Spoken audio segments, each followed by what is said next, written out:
Mis à part la pandémie, un autre thème clé de la campagne électorale aux Pays-Bas a été le logement. Malgré les chantiers qui se multiplient dans les villes, il y a pénurie et les prix grimpent. Cela a mal tourné pendant la crise financière, explique cet analyste. Il a été plus difficile d'acheter et de construire. La production de logements a alors baissé de presque moitié.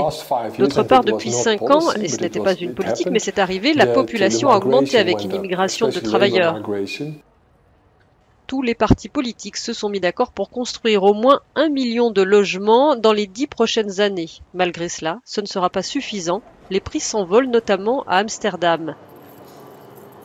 Gert est à la tête d'une association qui aide chaque année 10 000 personnes à se loger à un prix abordable. Le précédent gouvernement de Mark Rutte, dit-il, a libéralisé le marché de la location. Il y a 10 ans, un appartement qui se louait 600 € se loue aujourd'hui de 1 600 à 1 800 €. Même les plus petits espaces se louent à des prix exorbitants.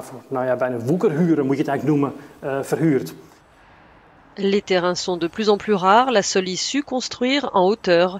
Dans des villes comme Rotterdam ou La Haye, des gratte-ciels sont construits pour abriter des centaines de milliers de personnes. Alodia et sa famille ont emménagé dans celui-ci il y a quelques mois. Bien qu'il soit encore en construction et bien que la famille ait 2 revenus, il n'a pas été facile de trouver un appartement. Nous nous sommes dit que ce n'était pas drôle d'attendre 2 ou 3 ans, mais c'est ce qu'il faut faire lorsque l'on veut vraiment quelque chose de neuf. Alors nous avons trouvé ce projet. Et finalement, nous étions sur une liste d'attente avec 800 personnes pour 100 appartements. Donc vous voyez la pression. En outre, les gens offraient 20, 30, 50 000 € au-dessus du prix demandé. Si l'avenir semble au gratte-ciel, les promesses politiques de construire plus de 100 000 logements par an sont-elles réalistes? Que ce soit la gauche ou la droite, ils disent qu'il faut réglementer davantage et ne pas laisser faire les marchés. C'est un peu cynique.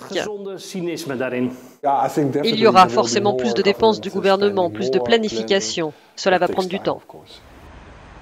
La question du logement est au cœur des préoccupations des Néerlandais en cette période électorale, mais le résultat des promesses politiques ne sera sans doute pas connu avant que cette petite fille ne soit en âge de voter.